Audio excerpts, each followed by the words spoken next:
यशाचा कायदा पान नंबर 15 या प्रस्तावनेत उल्लेख केला आहे, परंतु संख्या मोठी आहे आणि अभ्यासक्रमातून त्यांना मिळणारे फायदे निश्चित होते. कॅन्टन ओहायो डेली न्यूजचे प्रकाशक दिवंगत डॉन आर मेलेट यांनी सक्सेस लॉ या तत्त्वज्ञानाकडे लक्ष वेधले, ज्यांनी अभ्यासक्रमाच्या लेखकाशी भागीदारी केली होती आणि 16 जुलै 1926 रोजी त्यांची हत्या झाली. तेव्हा ते कॅन्टन डेली न्यूजच्या प्रकाशक पदाचा राजीनामा देऊन लेखकाच्या कारभाराचे व्यवस्थापन हाती घेण्याच्या तयारीत होते. त्यांच्या मृत्यूपूर्वी श्री मेलेट यांनी युनायटेड स्टेट्स स्टील कॉर्पोरेशनच्या मंडळाचे तत्कालीन अध्यक्ष न्यायाधीश एल्बर्ट एच. गॅरी यांच्यासोबत स्टील कॉर्पोरेशनच्या प्रत्येक कर्मचाऱ्यासाठी द लॉ ऑफ सक्सेस हा अभ्यासक्रम सुरू करण्यासाठी व्यवस्था केली होती, ज्याची एकूण किंमत सुमारे ताजऱ्या 1500 $100 होती. न्यायाधीश गुरी यांच्या मृत्यूमुळे ही योजना थांबवण्यात आली होती, पण हे सिद्ध करते की द लॉ ऑफ सक्सेसचे लेखक यांनी एक टिकाऊ स्वरूपाची शैक्षणिक योजना तयार केली आहे.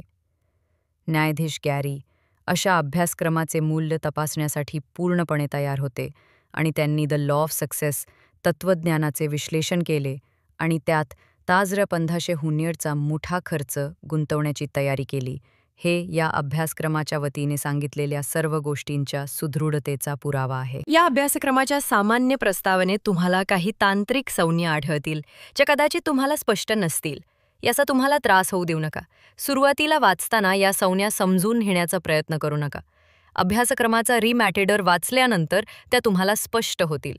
ही संपूर्ण प्रस्तावना केवळ अभ्यासक्रमाच्या इतर 15 धड्यांची पार्श्वभूमी म्हणून आहे आणि तुम्ही ती अशाच प्रकारे वाचली पाहिजे. या प्रस्तावनेत तुमची तपासणी केली जाणार नाही, परंतु तुम्ही ती अनेक वेळा वाचली पाहिजे, कारण प्रत्येक वाचनातून तुम्हाला एक विचार किंवा ओळख मिळेल जी तुम्हाला मागील वाचनात मिळाली नाही. या प्रस्तावनेत तुम्हाला मानसशास्त्राच्या एका नव्याने शोधलेल्या नियमाचे वर्णन मिळेल, जो सर्व उत्कृष्ट वैयक्तिक कामगिरीचा पाया आहे.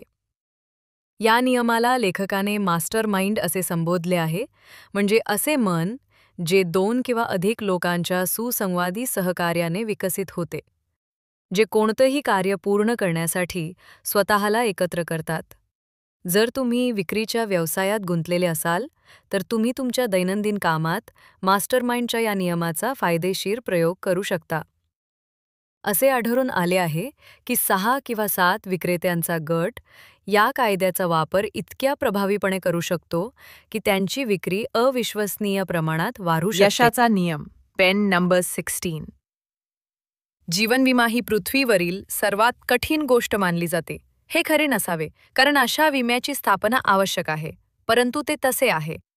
हे तथ्य असूनही प्रुडेन्शियल लाईफ इन्शुरन्स कंपनीत काम करणाऱ्या पुरुषांच्या एका लहान गटाने, ज्यांची विक्री बहुतेक मास्टर माइंडच्या कायद्याशी परिचित आहे, परिणामी प्रत्येक पुरुष पॉलिसी घेतो, त्यांनी प्रयोग करण्याच्या उद्देशाने एक लहान मैत्रीपूर्ण गट तयार केला. गटाने या प्रयोगाच्या पहिल्या 3 महिन्यात त्याने संपूर्ण वर्षात लिहिलेल्यापेक्षा जास्त विमा लिहिले. मास्टरमाइंडचा नियम कसा लागू करायचा हे शिकलेल्या बुद्धिमान जीवन विमा विक्रेत्यांच्या कोणत्याही लहान गटाने या तत्वाच्या मदतीने जे साध्य केले जाऊ शकते ते सर्वात आशावादी आणि कल्पनाशील व्यक्तीच्या कल्पनाशक्तीला धक्का देईल. जीवन विमा इतका वैज्ञानिक आधारावर कमी करण्यात आला आहे की विम्याची किंमत कोणत्याही कंपनीकडून खरेदी केली तरी त्यात फारसा फरक पडत नाही.